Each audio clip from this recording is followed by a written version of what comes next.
સુરતમાં કાર્યરત યશવી ફાઉન્ડેશન સામે એક યુવતીએ ગંભીર આક્ષેપો કરે છે.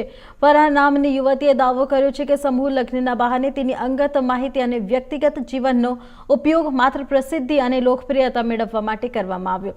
યુવતીને જણાવ્યા મુજબ પાનેતર વિતરણના કાર્યક્રમ દરમિયાન દબાણ અને ખોટા દિલાસા આપી સંસ્થાએ મીડિયા સમક્ષ ઇન્ટરવ્યૂ આપ્યો હતો. હિન્દુ મુસ્લિમ લગ્નના સંવેદનશીલ મુદ્દાને આગળ રાખીને વિડીયો વાયરલ કરવામાં આવ્યા હતા, તો જેના કારણે સોશિયલ મીડિયા પર ભારે ચર્ચા જાગી ગઈ હતી.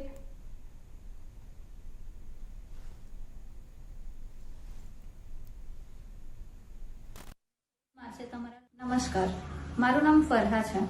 સુરતમાં યશવી ફાઉન્ડેશન દ્વારા આયોજિત કરેલ સમૂહ લગ્નમાં અમે નોંધણી કરાવી હતી. અમે હિન્દુ કે મુસ્લિમ સમાજની લાગણી દુભાવવાનો કોઈ પ્રયાસ કર્યો નથી. અમે ફક્ત અમારા લગ્ન થાય એવા શુભ આશયથી યશવી ફાઉન્ડેશનમાં ગયા હતા. ત્યાં બધી અમે રજૂઆત કરી હતી અને તે લોકો દ્વારા ફોર્મ ભરી તમને જાણ કરવામાં આવશે એવું કહેવામાં આવ્યું હતું. ત્યારબાદ ગ્રુપમાં એડ કરી તેમજ યશવી ફાઉન્ડેશન દ્વારા જાતે ફોન કરીને અમને જણાવવામાં આવ્યું હતું કે તમારું ફોર્મ સિલેક્ટ થઈ ગયું છે અને 14 માર્ચે તમારા લગ્ન કરાવવામાં આવશે. વોટ્સએપ ગ્રુપમાં તેમજ યશવી ફાઉન્ડેશનના એક એમ્પ્લોય ગાયત્રીબેન તરફથી અમને જાણ કરવામાં આવી કે પાનેતર વિતરણનો કાર્યક્રમ 25 ફેબ્રુઆરીએ ડુમસ ખાતે યોજાશે, જેમાં તમારે હાજર રહેવાનું છે. પાનેતર વિતરણના કાર્યક્રમમાં પ્રેસ કોન્ફરન્સ પણ રાખવામાં આવી છે, એની અમને કોઈ જાણ કરવામાં આવી નહીં હતી. ત્યાં પહોંચ્યાની સાથે થોડી જ વારમાં યશવી ફાઉન્ડેશનના ગાયત્રીબેન દ્વારા કહેવામાં આવ્યું કે તમારે એક ઇન્ટરવ્યૂ આપવું પડશે, જેના માટે મેં સાફ ઇનકાર કર્યો હતો. તે છતાં જૂઠા દિલાસા અને લાગણીનો આશય લઈને તેમણે અમને કહ્યું કે અમે તમારા માટે આટલું બધું કરીએ છીએ તો તમારે પણ આટલું તો કરવું જ પડશે અને એક જ વ્યક્તિ બસ તમને બે ત્રણ સવાલ કરશે, એના તમારે જવાબ આપવાના રહેશે એમ કહી એમની સાથે અમને સ્ટેજની પાછળના ભાગમાં લઈ જઈને ત્યાં સામેથી એમણે આવેલા પત્રકાર ભાઈઓને કહ્યું કે હિન્દુ મુસ્લિમ યુવક યુવતી છે તો તમે વિડીયો લઈ લો, તમને એક સારી લીડ મળશે. ત્યારબાદ સતત 2 દિવસ તમામ ચેનલ, સોશિયલ મીડિયા તેમજ ન્યૂઝપેપરમાં પણ આ ઇન્ટરવ્યૂ આવ્યું હતું અને લોકોએ ઘણી સારી ખરાબ ટિપ્પણી કરી.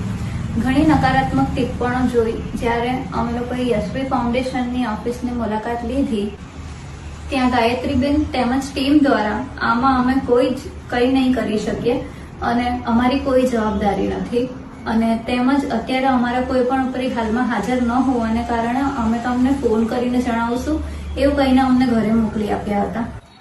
ત્યારબાદ ચાલતા વિવાદોને કારણે અમે લગ્ન કરાવી ન શકીએ એમ તે લોકો દ્વારા સોશિયલ મીડિયા પર જાણ કરવામાં આવી હતી, જેની અમને કોઈ જાણ એ લોકોએ કરી નથી અને આ રીતે એ લોકોએ પીછેહટ કરી લીધી છે. મારું બધાને કહેવું એટલું જ છે કે જ્યારે યશવી ફાઉન્ડેશન અને તેમની ટીમ તેમજ તેમના જે પણ માલિક છે એમને આ વિશે ખબર હતી કે હિન્દુ મુસ્લિમની વાત એ એક સેન્સિટિવ મુદ્દો છે અને લગ્ન એ લોકો કરાવી શકશે નહીં આવી કોઈ પરિસ્થિતિ આવે તો. એ લોકો દ્વારા આ રીતે પ્રેસ કોન્ફરન્સ બોલાવીને 101 દીકરીઓમાંથી ફક્ત અમારો જ વિડીયો બનાવડાવીને વાયરલ કરવા પાછળ એ લોકોનો ફક્ત ટીઆરપી મેળવવાનો જ આશય હતો ને. આજે યશવી ફાઉન્ડેશન દ્વારા કરવામાં આવેલા આ ગંભીર અને ધર્મોની લાગણી દુભાવવા માટે કરવામાં આવેલા તેમના એક ટીઆરપી સ્ટન્ટને કારણે લોકો અમારા માટે ઘણી ખરાબ ટિપ્પણી કરી રહ્યા છે. ઘરની બહાર નીકળવું અમારું મુશ્કેલ થઈ ગયું છે તેમજ અમારી આબરૂ પણ લાંછન લાગી રહ્યું છે, જેના માટે સંપૂર્ણપણે જવાબદાર તો યશવી ફાઉન્ડેશન જ રહેશે. મારી ફક્ત લોકોને એટલી જ નમ્ર વિનંતી છે કે આમાં ટીઆરપી મેળવવા માટે યશવી ફાઉન્ડેશને અમારો ઉપયોગ કર્યો છે અને આવી દુવિધામાં મૂકીને પીછેહટ કરી છે. અમે અમારી જિંદગી બરબાદ કરવા માટે યશવી ફાઉન્ડેશનનો ખૂબ આભાર માનીએ છીએ અને સાથે જ બીજી કોઈ પણ દીકરી સાથે ટીઆરપી મેળવવા માટે આવું ન કરે એના માટે પણ હું વિનંતી કરું છું.